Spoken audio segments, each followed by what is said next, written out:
Oi, como é que vocês estão? E aí, despertar da consciência? Bora continuar? Capítulo 5 a gente vai entrar hoje. Tudo está em tudo. A mente é o espelho da vida.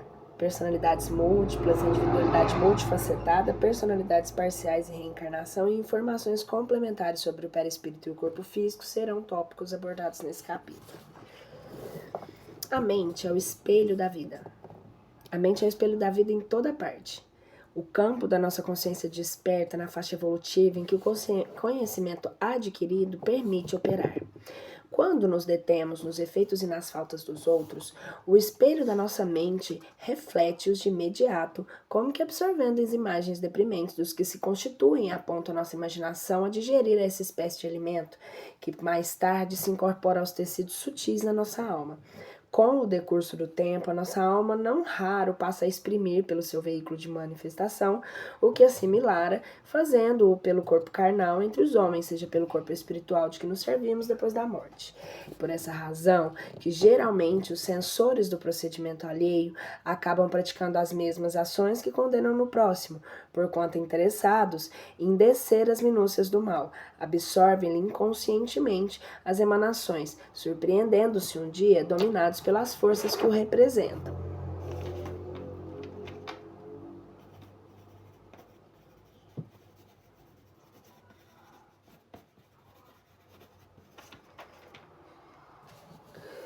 A mente é uma entidade. Só me organizar aqui a câmera que eu dei uma mexida. O toque. Eu não tenho essa evolução ainda não. Vamos lá. A mente é uma entidade.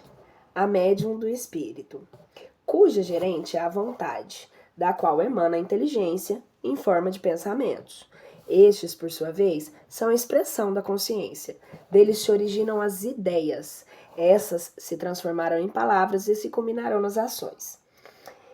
Com o advento da física quântica, constatou-se pela experimentação a inexistência do relacionamento impassível e inalterável entre o universo do observador e do observado, pois, na realidade, ambos observam-se num processo de contínua interação e permuta.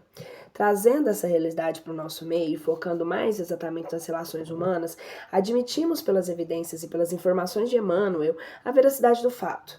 Quando nos detemos nos efeitos e nas faltas dos outros, o espelho da nossa mente reflete-os de imediato. Allan Kardec havia identificado e enfatizado. O homem exerce ação direta sobre as coisas, assim como sobre as pessoas que o cercam. Por mais discreta e mínima que seja a ação mental, ela jamais passará despercebida em seu campo de atuação e de interação, que são regulados pelas leis de permutas incessantes da afinidade de sintonia, de afinidade, de sintonia, de atração e de repulsão. O resultado da interação com tudo aquilo em que fixamos a nossa atenção, bem como os valores observados no intercâmbio ininterrupto como as coisas e pessoas à nossa volta, serão inevitavelmente incorporados aos tecidos sutis da nossa alma, tornando-se parte integrante de um patrimônio indelével, embora passível de ser modificado. A lei da sincronicidade também impera no universo desse compartilhamento de valores, com o fulgor que lhe é próprio, regulando essas realidades. Diante desse cenário, a natureza interna ou externa, qualquer que seja o personagem e a ação por ele praticada, a lei de justiça inevitavelmente se fará cumprir promovendo o envolvido ou levando a necessária recapitulação, tenha ele agido bem ou mal intencionalmente.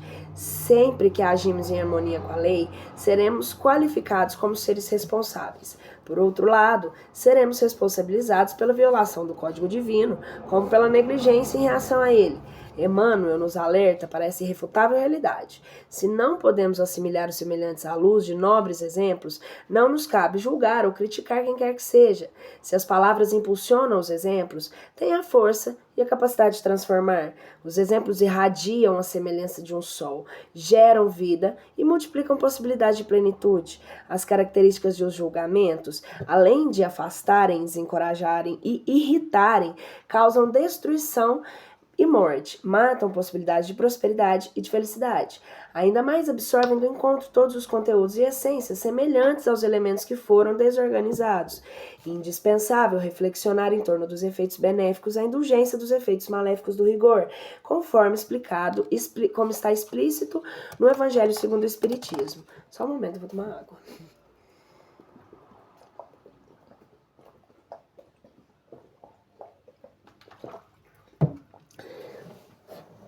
Voltando. Conforme está explícito no Evangelho segundo o Espiritismo. A indulgência atrai, acalma, reergue, ao passo que o rigor desencoraja, afasta e irrita.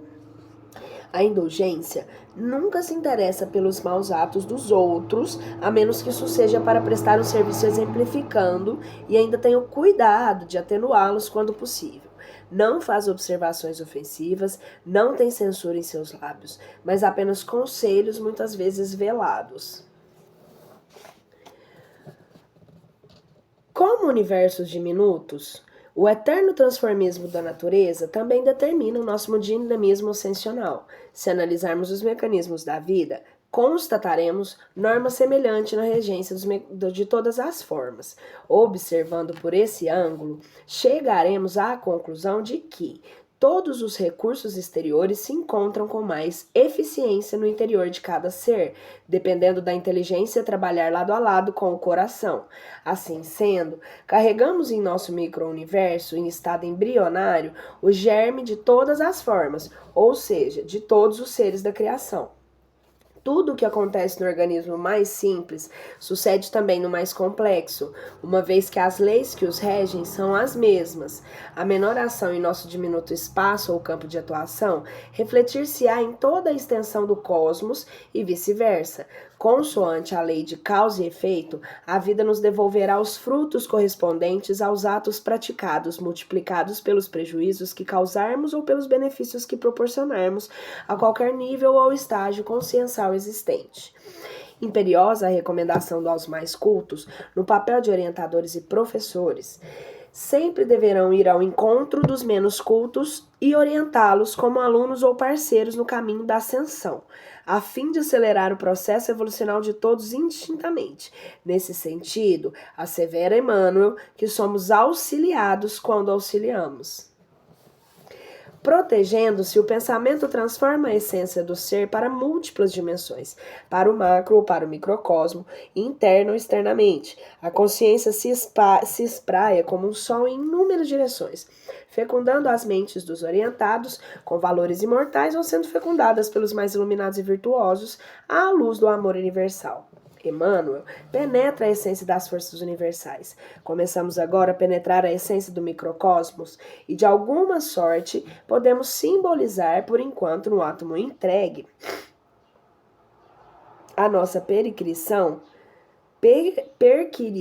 um sistema solar em miniatura, no qual o núcleo desempenha a função de centro vital e os elétrons a de planetas em movimento gravitativo. No plano da vida maior, temos sóis, carregando os mundos na imensidade, em virtude da interação eletromagnética das forças universais. Assim também, na vida comum, a alma entra em ressonância com as correntes mentais que respiram as almas que se assemelham. A história da sociedade registra permanente indagação do homem acerca dos problemas e da origem da natureza e do destino do ser. Pelo processo investigativo responsável pelo surgimento das ciências, acumulou informações e conhecimentos capazes de explicar as múltiplas facetas do universo físico. O desenvolvimento em todos os setores possibilitou descobertas importantes sobre o dinamismo da vida. O cosmos, gradativamente, deixa de ser um mistério, enquanto o objeto material de investigação paradoxalmente, embora as infinitas possibilidades de acesso e investigação. Paradoxalmente, eu errei aqui. O cosmos gradativamente deixa de ser um mistério enquanto objeto material de investigação. Paradoxalmente, embora as infinitas possibilidades de acesso ao conhecimento do universo externo, o homem ainda não logrou êxito na viagem ao encontro das riquezas imperecíveis do seu interior. Trocando em miúdos, a gente não se conhece. Por esse motivo, o maior enigma a ser decifrado continua sendo a si mesmo. Ele não se conhece o suficiente para respeitar e comportar-se como parte integrante consciente da força suprema. No decorrer dos tempos, o investimento espiritual na humanidade é inegável, considerando os registros históricos de espíritos iluminares a serviço da obra do Cristo. Não bastasse o ininterrupto processo educativo por meio do intercâmbio mediúnico. O ser em evolução adia indefinidamente a realização do autocentro e a integração das divisões de sua consciência numa só realidade e a construção perene da sua felicidade. Não obstante, os múltiplos e meios recursos que para tanto lhe foram ofertados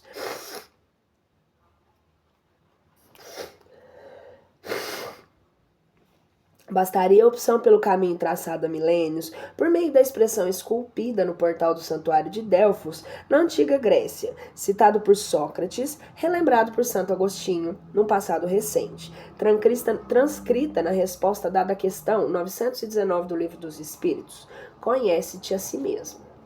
O trabalho consciente, responsável e perseverante, resultado do esforço bem direcionado, visando se conhecer a si mesmo, conduzi-lo-á à autoiluminação, consequentemente à libertação das amarras constritoras da sua consciência. Nas palavras de Joana d'Ângeles, perdão, só um minuto.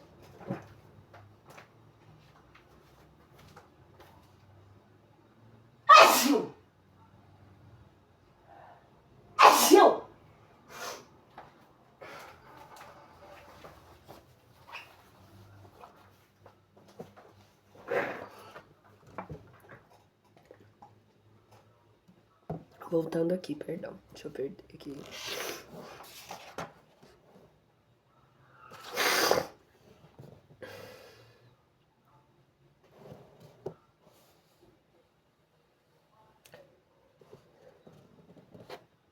Nas palavras de Joana d'Ângeles, encontramos os nutrientes necessários para fortalecer os alicerces da nossa fé.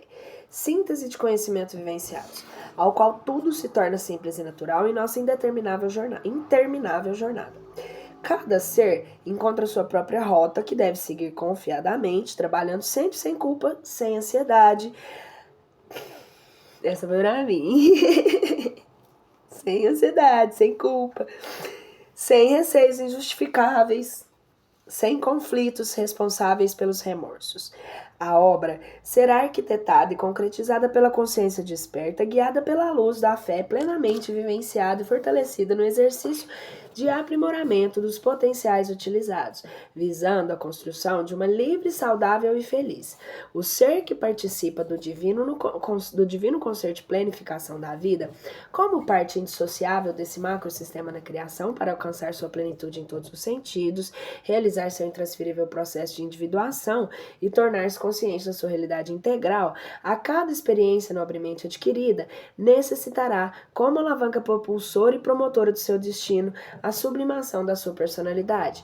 Para o trabalho saudável de integração dessas vertentes do eu, são necessários o trânsito por alguns estágios terapêuticos, do qual o conhecimento de si mesmo e da própria personalidade, a administração dos vários elementos que constituem essa personalidade, a busca de um centro unificador para que se dê a realização do verdadeiro eu mediante a reconstrução da personalidade em volta do recém-formado fulcro psicológico. O espírito é a síntese de todas as experiências vivenciadas, desde a mônada primordial, que lá no comecinho, né? E a alma é a mínima parte dele. Animada a personalidade atual. A personalidade é a soma de um número incontável de experiências adquiridas e outras tantas em pleno processo de elaboração que a individualidade, que é o espírito, o ser imortal, e o ser indivisível, a essência consciencial, a soma dos potenciais aprimorados, o templo das virtudes, o reino de Deus em nós, o superconsciente. A personalidade é o ser transitório, divisível e perecível, o templo das emoções e sensações instintivas, cujo compromisso existencial é a plenificação desses conteúdos, visando a sua completa purificação, integração e individualidade. Parte integrante da individualidade é a mente. Perdão, vou voltar. Parte integrante da individualidade, a mente, é o campo da consciência desperta, quando disciplinada. o templo do eu superior, o Cristo em nós, o campo e manifestação do ser imortal. A mente é uma emanação do espírito. O espírito, à espera de trabalhos geradores de progresso e sublimação, realiza sua obra por meio de extensa rede de potenciais da mente, que essa entidade seja iluminada ao caminho da iluminação. Como médium do espírito, necessário se faz que as suas faculdades estejam atualizadas e aprimoradas para perceber, interpretar, raciocinar e discernir, ou seja, querer, saber e fazer somente a vontade do seu Senhor, na certeza de que o eu consciente de hoje será o superconsciente de amanhã. Algumas notas aqui.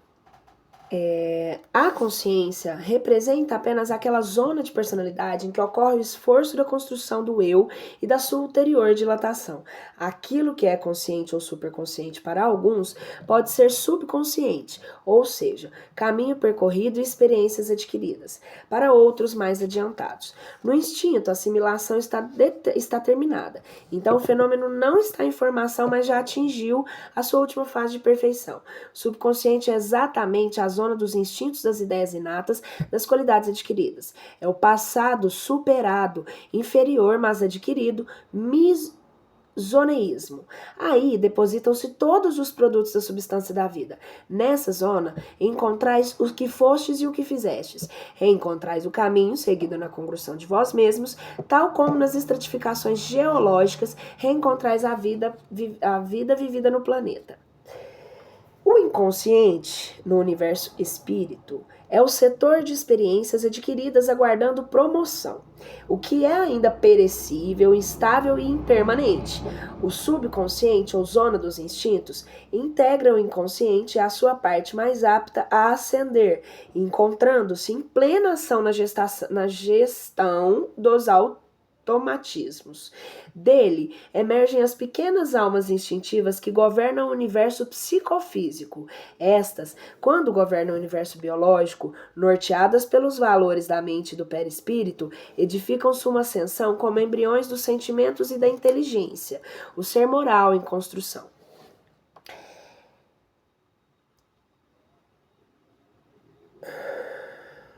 Perdi. Joana de Ângeles esclarece: os instintos, que são uma forma de inteligência embrionária, alcançarão o nível de sentimentos edificantes. Emmanuel acentua que o instinto e a inteligência, pouco a pouco, se transformam em conhecimento e responsabilidade, semelhante renovação ao ser mais avançados e equipamento e manifestação. Esses conteúdos aprimorados vão dar origem ao ego e seu estágio inicial. Embora adormecido, o inconsciente de sua destinação inicia, segundo Joana de Ângeles, a elaboração da individualização do ser, do self.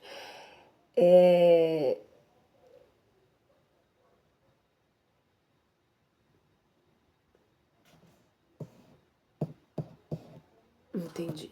A sensibilidade indescritível de Emmanuel elucida-nos que o nosso ego constitui o nosso maior triunfo.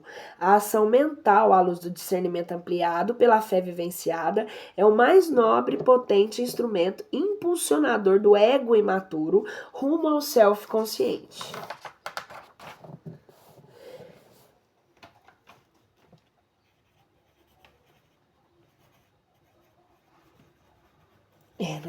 Nesse comentário aqui fica bem, nessa parte aqui fica bem claro e descrito sobre o ego não ser algo ruim, né?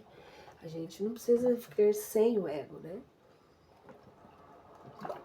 O ego nos motiva. Galera, eu vou pausar um pouquinho aqui, porque eu vou no banheiro e pra não ficar muito tempo aqui esperando. Voltando. Pietro Baldi e Joana de Ângeles, mais uma vez, atestam a importância da compreensão dos pensamentos e sua educação. Nossa, eu fui olhar a hora que tá. Ai, meu Deus. Tá bom, deixa aí, né? Depois nós vemos o que nós fazemos com esse queijo.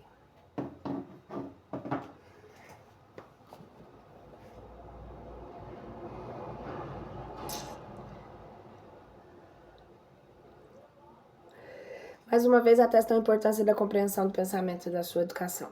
Se a repetição de inumeráveis atos de defesa deu ao animal instinto da defesa, O agir moralmente conferirá ao homem hábitos morais. O pensamento desenvolve e enriquece a inteligência. Pensar de maneira salutar é compromisso valioso para gerar o otimismo e paz, iniciando o programa das ações corretas que dão nascimento aos hábitos responsáveis pela segunda natureza do ser, isto é, uma outra natureza interpretada na própria natureza.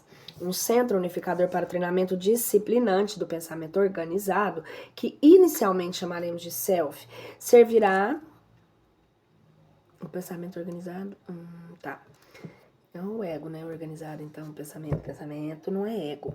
Servirá para a promoção de todos os valores existentes nos universos psicofísicos diante da certeza que tudo se eleva como parte integrante da força imensurável. Eu vou voltar aqui porque aqui fala sobre self.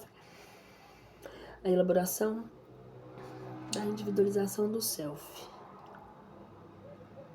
Então, ego imaturo ao self consciente. Então, o ego imaturo seria o self maturo. Então, o consciente é o ego maduro, seria o self.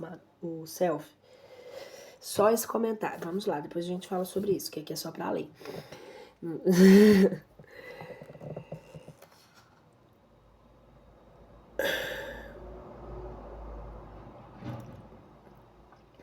Servirá para a promoção de todos os valores existentes nos universos psicofísicos, diante de certeza que tudo se eleva como parte integrante da força imensurável. Ninguém vai ficar para trás, é nisso. Nesse contexto evolucional, os alimentos, seres vivos constituídos de elementais infra-reinos, necessitam certificar-se de que serão transformados em componentes integrantes do corpo físico. Os seres constituintes do universo biológico serão esclarecidos de que, ao atingir o ápice do aperfeiçoamento em seu estágio, transformar-se-ão em unidades integrantes do perispírito.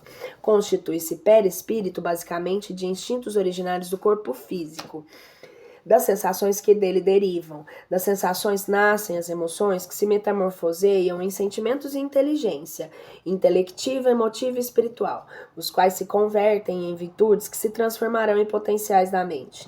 A mente sintetizará todos esses potenciais originados dos universos psicofísicos, transformando-os em nobres e sublimes virtudes, unidades constituintes do ser espiritual. A essência do espírito são as virtudes imanentes do amor incondicional.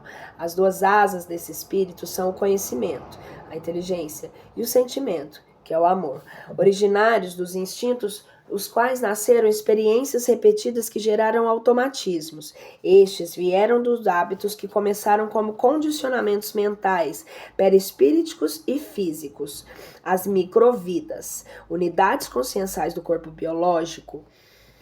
As células, transformadas em consciências instintivas, foram inicialmente elaboradas pela junção das moléculas, as quais surgiram da união dos átomos, estes do princípio vital universal.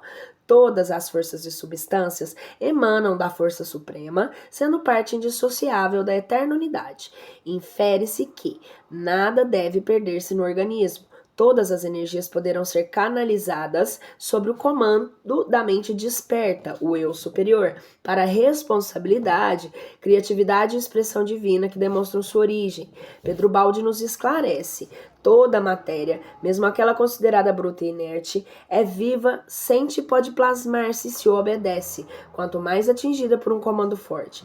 Bezerra de Menezes acrescenta: todos os elementos conhecidos e aqueles outros ainda não catalogados na química tradicional se constituem na base da luz. Miramês ergue mais um véu. O elemento primitivo que vibra no seio da natureza, não constatado pelo homem, tem forma determinada e imutável por ser uma energia pulsante, como o elétron além da luz, como sendo a fonte desta, e complementa: a luz é viva na sua expressão mais simples e entende o convite da mente adestrada. Cientes de que esses fascículos de luz são os princípios inteligentes do universo, advindos do psiquismo divino, urge seguirmos os exemplos do nosso divino modelo, Jesus. Administrar com amor e sabedoria esse universo significa fazer a cada um elementos mencionados, o que gostaríamos que eles nos fizessem. Tal é a lei. A multiplicação desses talentos deve ser a meta existencial do ser consciente. É possível e necessário criar um método para multiplicá-los, como promover e expandir a consciência, de forma de que todo o patrimônio administrado pelo ser imortal se harmonize. Tudo o que fizemos a um destes irmãos mais pequeninos É ao Cristo interno o que fazemos em primeiro plano, ampliando indefinidamente o nosso patrimônio intelecto-moral. Assim procedendo, realizamos a nossa contribuição consciente como coparticipantes do Cristo. Esse patrimônio adquirido pelo ser, consciente ou inconsciente da sua realidade imortal, será aprimorado a cada etapa vivenciada de sua conformidade com as diretrizes traçadas pela lei, diante da qual todos os elementos serão cuidadosamente transferidos para o âmago do ser, onde os ladrões não os roubarão nem a traça os corroerá. Cada ser possui uma infinita riqueza no seu mundo interior que a herança divina nele jacente, que agora desperta e toma-lhe consciência, libertando-o dos atavismos perturbadores. É verdade que não estamos mais à beira do poço morrendo de sede, pois somos de fato um multiverso consciente de nossas possibilidades e ante a vibração de cada pensamento, sentimento, ideia de cada palavra que proferimos.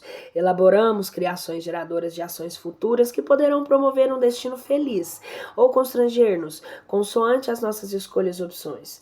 O salto quântico, a mudança vibracional de um estado inferior a um estado superior, por meio da aquisição e da doação de energias nobres, será possível a todo ser que se autoconhece e se conduz, digna e responsavelmente, perante a sua consciência de seus semelhantes.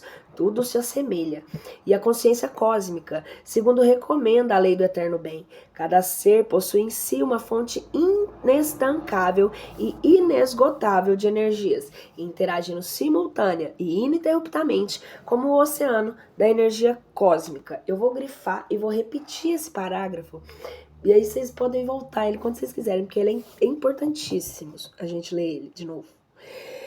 O salto quântico, que é a mudança vibracional de um estado inferior para um estado superior, por meio da aquisição e da doação de energias nobres, sempre será possível a todo ser que se autoconhece e se conduz, digna e responsavelmente perante a sua consciência, a de seus semelhantes, tudo se assemelha, né? E a consciência cósmica, segundo recomenda a lei do eterno bem. Cada ser possui em si uma fonte inestancável de energias, interagindo simultânea e ininterruptamente com o oceano da energia cósmica. Vou até grifar isso aqui no livro, porque isso pode ser usado um dia para alguma coisa. Até para eu me lembrar de quem sou eu.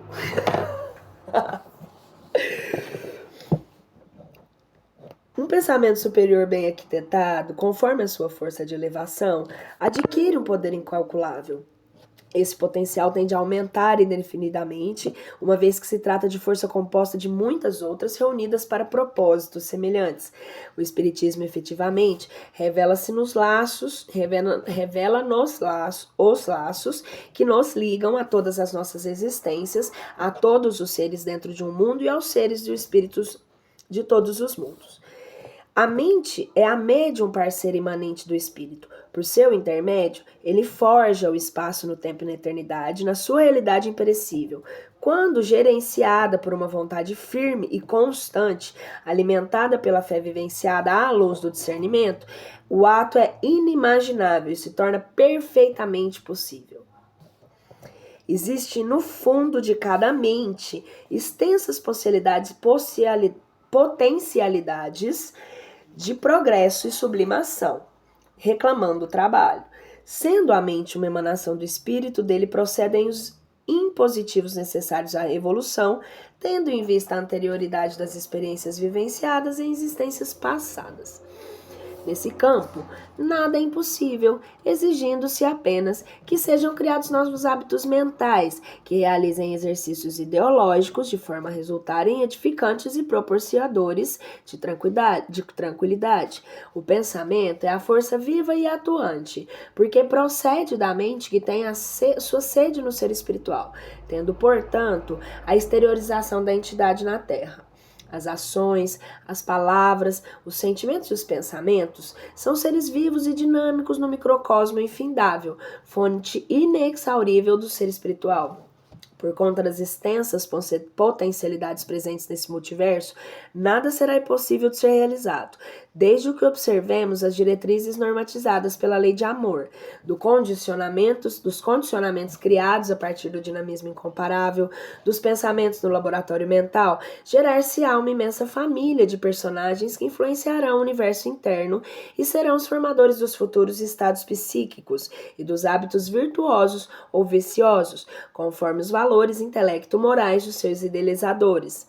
No momento oportuno, esses novos filhos assumirão o controle de nossas vidas ante as oportunidades futuras. De conformidade com as suas qualificações, seremos por ele agraciados ou infelicitados, liberados ou aprisionados, facilitando ou dificultando a nossa jornada ascensional.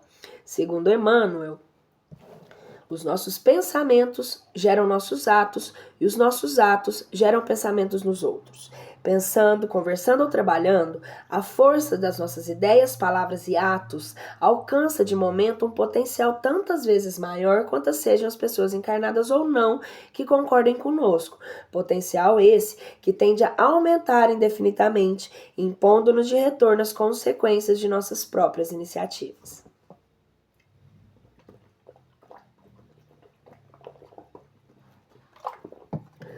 O pensamento, o ser criado e organizado pela nossa vontade, que gerencia o laboratório mental, é até certo ponto independente no seu campo de atuação. A ideia também é um ser organizado pela união dos pensamentos com metas e objetivos traçados, visando a manifestação da consciência. Essa se expressará em forma de inteligência, germe das palavras e das futuras ações.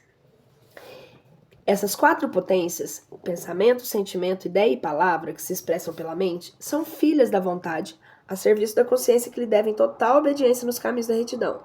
Elaborada e criada a ideia geradora da ação, a vontade lhe determinará o movimento e a direção. As palavras resultam da junção dos pensamentos formadores das ideias, que expressam a inteligência e culminam as ações. Como seres dinâmicos e psíquicos em plena expansão, trabalham como servos fiéis para quem os elaborou.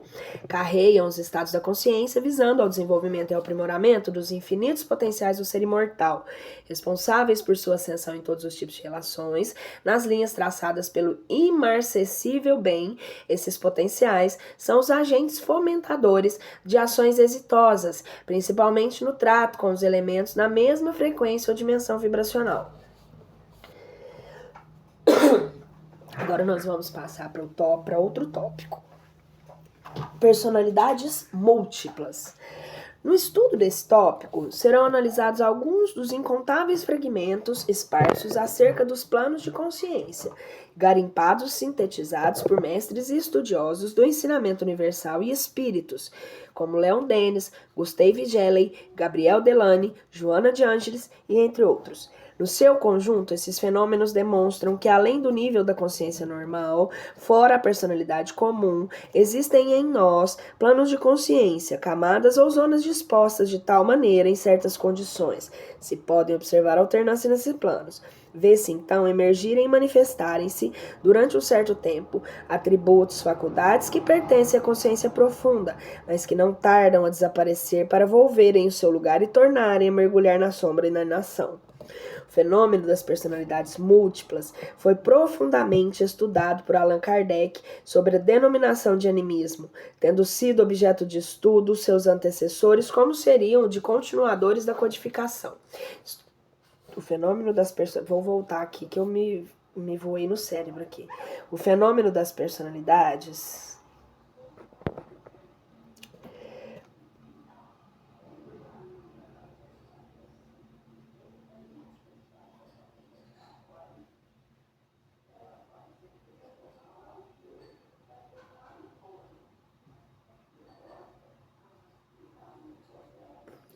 O fenômeno das personalidades múltiplas foi profundamente estudado por Allan Kardec, sob a denominação de animismo, tendo sido objeto de estudo em seus antecessores como seriam os continuadores da codificação. Estudiosos como Leon Denis e seus contemporâneos deixaram a sua contribuição sobre o assunto, usando outras nomenclaturas, facilitando o entendimento do fenômeno nos dias atuais. Já em seu tempo, não se tratava de novidade, por ser um fenômeno inerente à constituição do espírito. momentaneamente, animando e conduzindo mais uma personalidade na forma humana, a caminho de sua individuação e sua integração no eu profundo. A vida consciente do indivíduo é etapa por etapa constituída desde os estados psíquicos mais ou menos diferentes e independentes uns dos outros, mas sempre suficientemente diferentes e independentes para representar personalidades distintas e autônomas.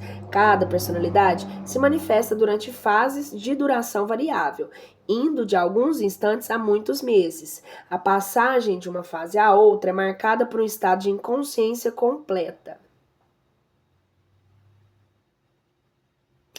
E esse estado tanto pode durar um período de alguns segundos, quanto pode ser uma longa letargia. As personalidades podem ser totalmente diferentes do ponto de vista do caráter geral, das faculdades dos conhecimentos, muito embora apresentem com frequência um certo número de ideias gerais em comum. Cada uma ignora a outra completa ou incompletamente, podendo nada saber de tudo o que sucedeu fora das suas fases de manifestação. Mas quanto às suas próprias etapas, delas recordam-se inteiramente, mesmo que separadas por longos intervalos. Às vezes, uma e somente uma das personalidades sucessivas mantém a consciência e a lembrança dos diferentes estados. Isso, em geral, acontece com aquela que demonstra superioridade de faculdades e caráter. Finalmente, uma personalidade diferente da normal pode mostrar-se superior a essa última.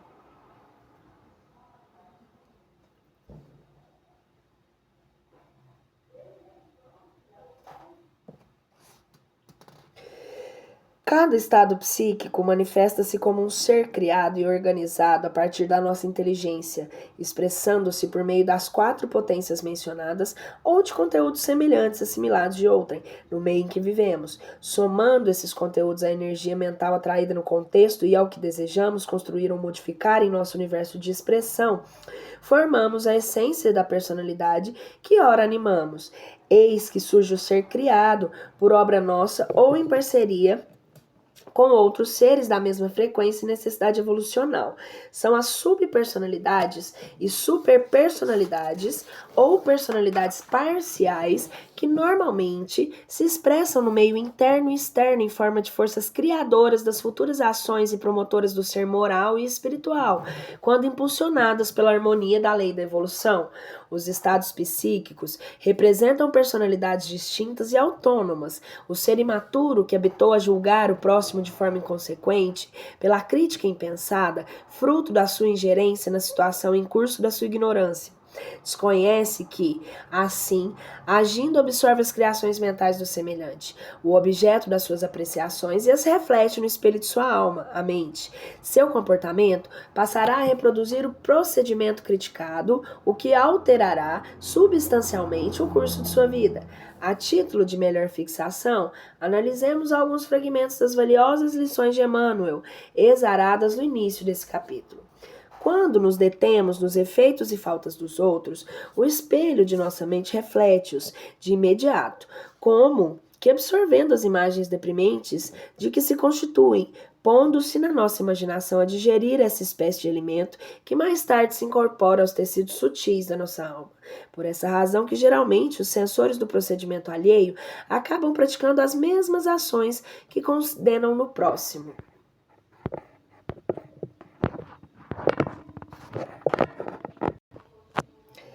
Uma vez que o universo pode ocorrer interrogando-nos sobre a qualidade dos conteúdos que emitimos na direção dos nossos semelhantes, a partir dos hábitos e comportamentos adotados a interagir com qualquer dimensão ou estágio consciencial. Não é o universo, vou ler de novo. Uma vez que o inverso pode ocorrer também. Interroguemos-nos sobre as qualidades dos conteúdos que emitimos na direção dos nossos semelhantes a partir dos hábitos e comportamentos adotados ao interagir com qualquer dimensão ou estágio consciencial. Quando direcionamos pensamentos de amor ao semelhante ou oramos em seu benefício, as vibrações emitidas que se lhe transformam em inspirações salutares. As virtudes potenciais expressadas por quem pensa e ora orientam o receptor a promoverem boas resoluções, desde que ele tenha méritos ou se esforce para lográ-los. Isso equivale à máxima do Evangelho de Jesus: ajuda-te e o céu te ajudará.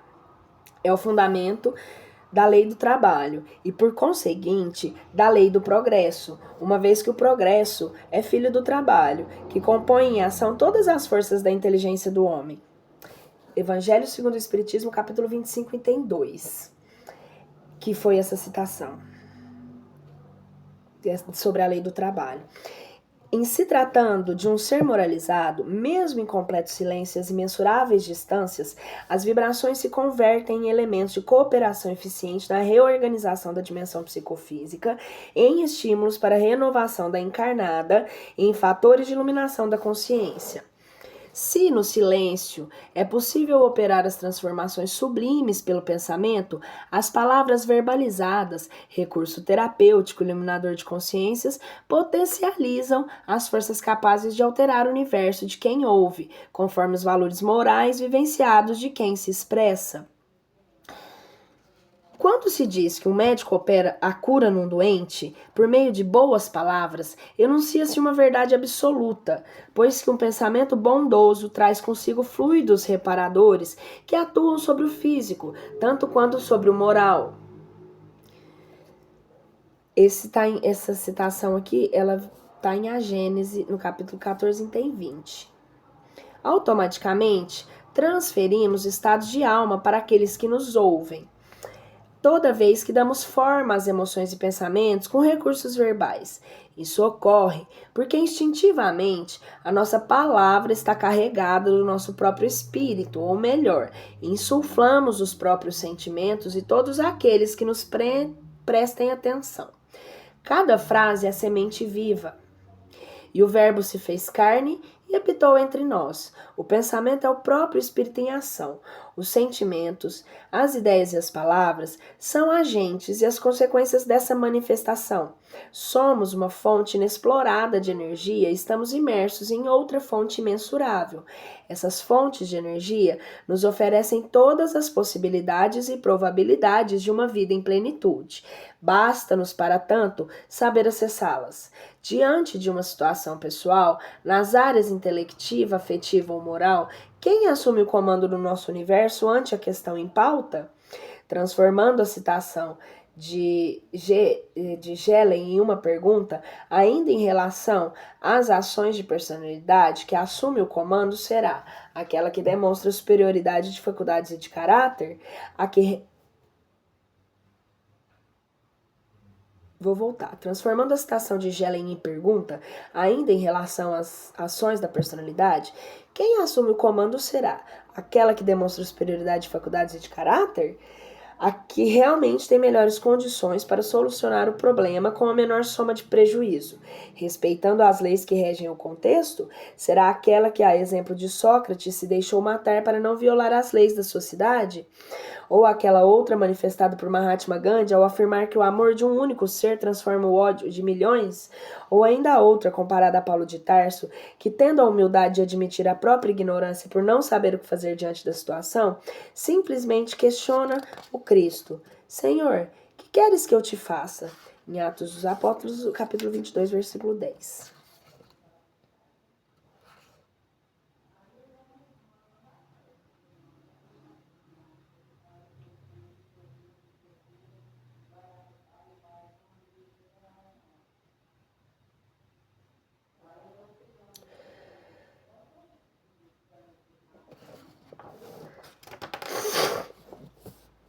Durante a vida normal, todas essas reservas permanecem latentes, como que sepultadas por baixo do invólucro material. Reaparecem no estado de sonambulismo, ou apelo da vontade de sugestão, as mobilizam e elas entram em ação e produzem os estranhos fenômenos que a psicologia oficial comprova sem poder explicar. O espírito, consciência, se constitui de um universo espiritual, uma síntese das personalidades e experiências vivenciadas. O universo mental, com os seus imensuráveis potenciais, é o laboratório de criação e de uma experimentação da consciência, cujo regente é o eu superior, o médium, veículo de expressão e parceiro indissociável do espírito. O universo espiritual é o veículo de manifestação da mente. O universo biológico, por sua vez, servirá ao seu perispírito como principal veículo de atuação no mundo físico. Sua missão fundamental Eu vou voltar ao parágrafo aqui. O universo paraespiritual é o veículo de manifestação da mente. O universo biológico, por sua vez, servirá ao perispírito como seu principal veículo de atuação no mundo físico. Sua missão fundamental será concretizar a ação de todos, representante fiel que é desse multiverso em expansão. Emmanuel nos lembra que, efetivamente, o corpo é a miniatura do universo, representação imaterial terrestre da personalidade espiritual e razoável, esteja cada um atento às suas disposições. Os pensamentos e sentimentos, palavras ou ações do nosso passado, recente ou remoto, seres criados por nós e aparentemente esquecidos, voltarão a assumir o comando parcial total desse multiverso no primeiro ensejo, diante dos hábitos comportamentais geradores de oportunidades ou de situações que instituem propostas de mudança. Tornar-se-ão parceiros da ação vigente ou se apresentarão contrários aos mais nobres objetivos de aprimoramento. Parceiro ou adversário infalivelmente aparecerá interessando-se pelas melhores intenções ou contrariando-as. Joana de Ângeles esclarece-nos com belíssimas informações e exemplos em torno dessa realidade. É comum a ocorrência de pensamentos infelizes no momento da oração, da meditação, o que não é habitual em outras ocasiões, gerando inquietação e mal-estar. Ocorre que, estando arquivados no inconsciente, quando esse é ativado pelo edificante, logo o outro descerra sua cortina e libera seu adversário. Sempre que elegemos metas e iniciamos a sua concretização, começando pela elaboração e pela criação da ideia refazente, chamaremos a atenção desses elementos internos e externos que permanecem à espera de oportunidade de aprimoramento e promoção. Cientes dessa realidade, a tarefa se tornará muito simples e de fácil execução, uma vez que nada resiste ao contato da caridade, do amor em ação, manifestando-se como força libertadora na iluminação e na sublimação dos elementos inerentes à personalidade, influenciando o entorno. Em outras duas obras excepcionais, o Venerando Espírito prossegue.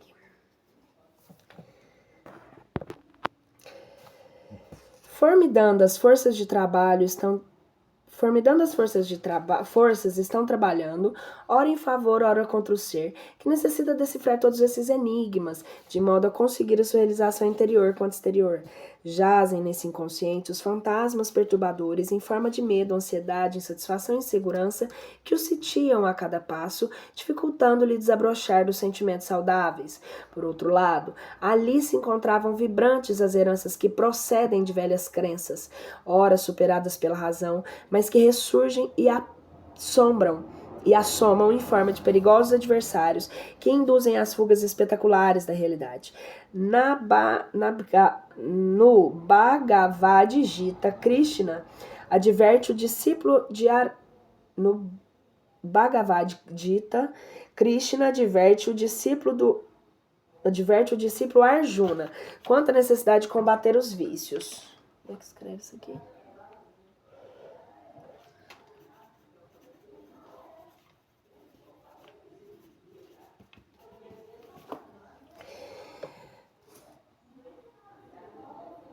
Diverte o discípulo Arjuna quanto à necessidade de combater os vícios, esses adversários terríveis que vivem no imo e impulsionam ao crime, à loucura. Parentes das virtudes, dos valores dignificantes, eles devem ser enfrentados com coragem e valor em batalha contínua no campo da consciência. O príncipe Pandava, porém, reluta em destruir esses familiares que de alguma forma constituem seu clã e fazem parte da sua vida. Nada obstante, o Guru explica que a sua maturidade, a sua idade adulta, exige esse sacrifício por mais rude que lhe apresente. Trata-se das transformações dos velhos paradigmas, que até então estavam no comando do ser consciencial. Esses conteúdos conflitantes se encontram no inconsciente, no subconsciente e no consciente da atual personalidade, por onde transitam os elementos citados por Joana de Ângeles. No dinamismo do processo de ascensão, abrir-se-á o espaço gestacional para elaboração e surgimento da nova consciência diretora, que assumirá com serenidade e maestria o comando da futura personalidade, segundo a vontade, o esforço e a proposta de mudança do seu condutor. Peraí.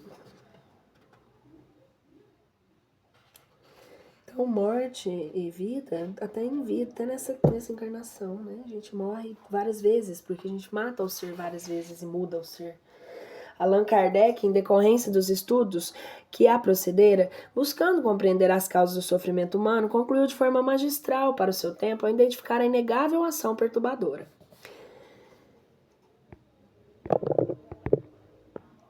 Cumpre também dizer que a miúde se atribuem aos espíritos maldades de que eles são inocentes. Alguns estados doentios e certas aberrações que se lançam contra a causa oculta derivam do espírito do próprio indivíduo.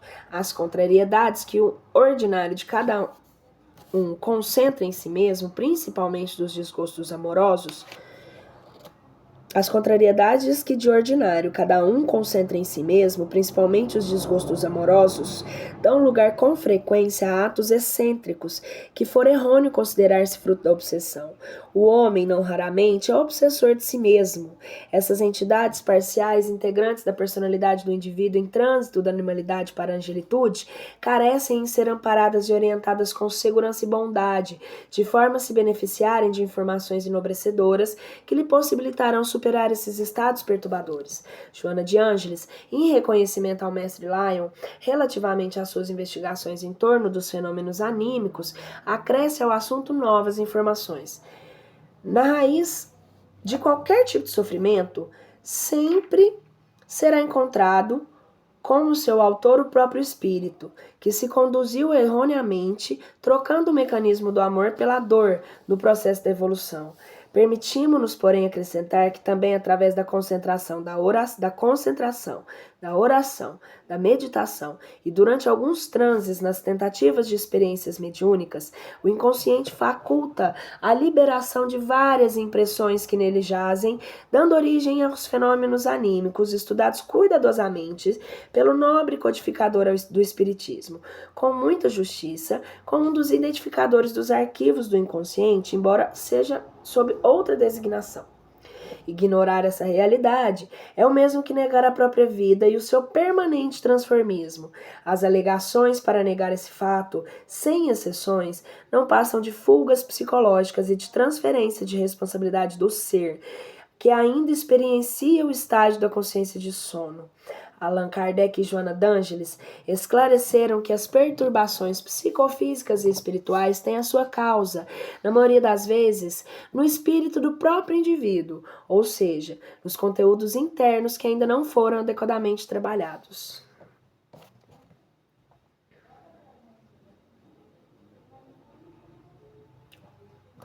Nossa, acabei de tomar uma lapada.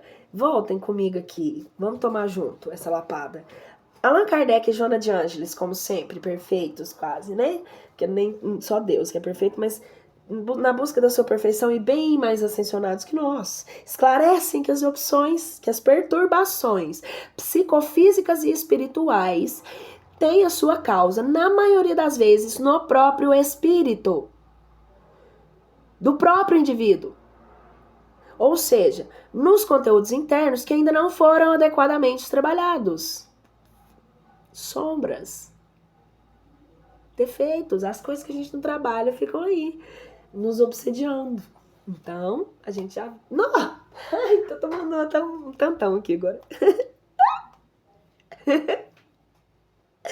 Vamos tratar? Terapia é uma coisa boa, se conhecer é uma coisa melhor ainda. Vamos lá. Hamed analisou essas manifestações com o fim de nos indicar um meio seguro e eficiente para a transformação de seus personagens. Ignorando-lhes a causa, torna-se-nos difícil trabalhar com êxito desejado, porque transferimos equivocadamente a nossa responsabilidade para espíritos obsessores e adversários externos. Como sempre, a culpa é do outro. Não é minha, né? A culpa é do outro, não é minha. Não, até os espíritos, coitados. A gente põe culpa até nesse. Tem lógica, não.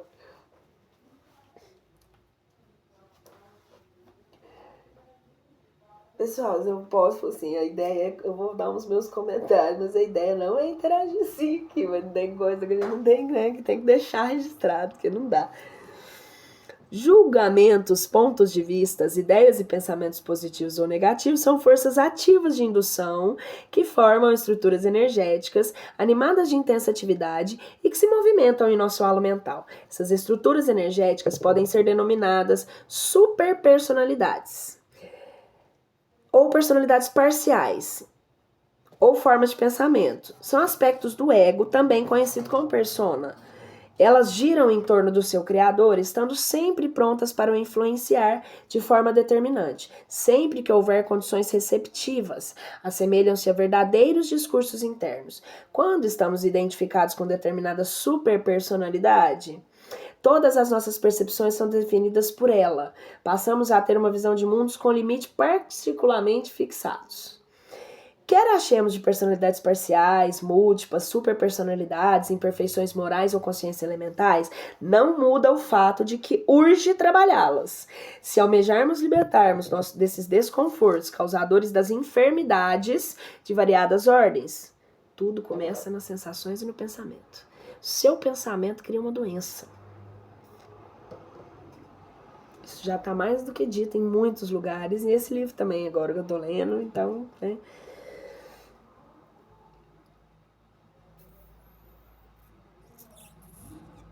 A lei das permutas incessantes rege os relacionamentos entre todos os seres da criação no universo das ideias.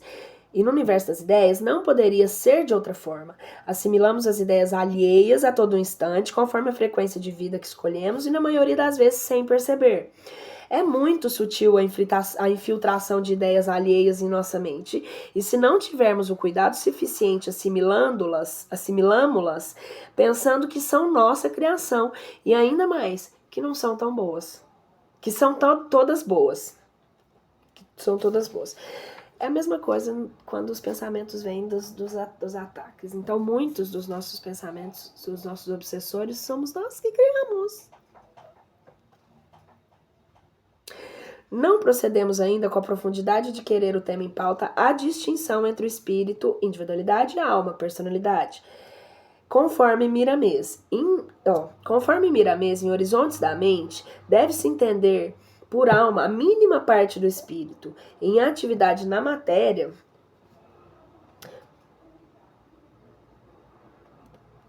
Horizontes da Mente. Vou anotar esse livro aqui também.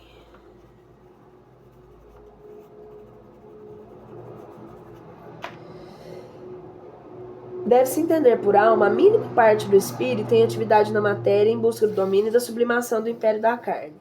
Por espírito, compreende-se o ser integral que encontra-se quase totalmente fora do mundo físico, sensorial que conhecemos. Ele está no comando de todas as personalidades vivenciadas em plena atividade nas dimensões do consciente, do subconsciente e do inconsciente, do subconsciente, do inconsciente e do superconsciente, atuando em várias realidades simultaneamente, como um ser dimensional. O espírito vivencia na dimensão espaço, tempo e eternidade, incontáveis experiências atuando nos infra-reinos e nos que o sucedam. A palavra encarnação precisa ser mais bem compreendida. Encarnar ou reencarnar significa animar uma ou várias personalidades com seu veículo de manifestação. A semelhança de um espírito-grupo como faz experiente diretor a uma de várias empresas, várias personalidades também podem animar um só corpo, da mesma forma que vários diretores gerenciam uma só empresa. Com Jesus, observamos a passagem em vários espíritos. Com Jesus, observamos a passagem em que vários espíritos, a legião, animavam, subjugavam um só corpo. Mateus capítulo 8, versículo 28 a 35, Marcos capítulo 5, versículo 1 a 20 e Lucas capítulo 8, 26 a 39. O empresário tem a liberdade de remanejar os diretores das suas empresas, objetivando resultados mais eficazes. Da mesma forma, o espírito pode reencarnar em várias realidades e remanejar as personalidades e superpersonalidades, como expuseram Leon Denis, Gabriel Delany, Gustave Gelley e outros. Vídeo capítulo 4 de O Problema do Ser, do Destino e da Dor, do Leon Denis, para maior fundamentação.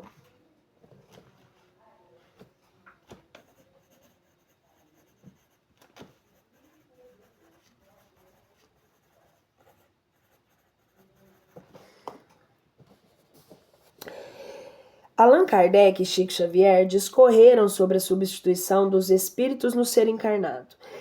Esse fenômeno está muito bem ilustrado em O que é o Fenômeno Anímico, de Hermínio C. Miranda, no capítulo intitulado As Meninas de Huasteca. Empresta-te teu corpo, destaque nosso. Em certa ocasião, Chico e Martins Peralva se referem a um caso de troca de espíritos constante no livro A Vela número 3 de Lobsang Rampa, o que é retratado posteriormente no capítulo Um Fato Insólito, na obra de valiosos ensinamentos como Chico Xavier, de César Carneiro de Souza e a Reencarnação no Mundo Espiritual, de Carlos A. Batelli. Pelo espírito Inácio Ferreira, vide também O Ser Subconsciente de Gustave Gellen, em que esse autor analisa a troca de estados psíquicos. Manuel de Miranda nos apresenta elementos essenciais para o entendimento mais amplo dessas realidades existentes e atuantes na intimidade de cada ser. Invariavelmente, os primeiros tentames de crescimento se fazem com relativa facilidade, tornando-se desafiadores à medida que se expande o campo de ação e se dá o encontro com as experiências pretéritas que ficaram interrompidas, mas as personagens que delas participaram continuam vivas e atuantes. É nessa fase que irrompem as lembranças, agora transformadas em sentimentos e emoções, sem claridade de entendimento, conduzindo comportamentos que surpreendem pelo inesperado da circunstância.